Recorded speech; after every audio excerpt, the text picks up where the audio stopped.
18 নম্বর সূরা, কোরআনের একেবারে মাঝখানের সূরা। আলহামদুলিল্লাহিল্লাযী আনজালা আলা আবদিহিল কিতাবা ওয়া লাম ইয়াজআল লাহু ইওয়াজা, এই আয়াত দিয়ে শুরু হয়েছে, শেষ করা হয়েছে ফামান কানা ইয়ারজু লিকা রাব্বিহি ফালইয়ামাল আমালান সালিহা ওয়া লা ইউশরিক বিইবাদাতি রাব্বিহি।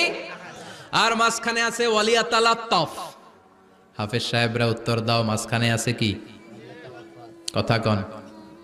ওয়ালিয়াতালাত্তাফ একটা শব্দ আছে সূরা কাহাফের মাঝখানে।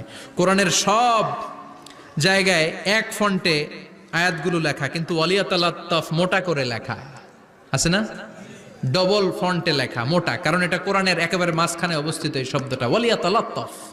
এর আগে যত শব্দ এর পরে তত শব্দ, এর আগে যত কোরআনের অক্ষর এর পরে তত অক্ষর। সুবহানাল্লাহ বাড়িতে গিয়া বিশ্বনবী বললেন সূরাতুল কাহাফ যে তেলাওয়াত করবে ইয়াকুনু লাহু নূর, এই সূরাতুল কাহাফ কিয়ামতের দিন তার সামনে বিশাল একটা আলো হয়ে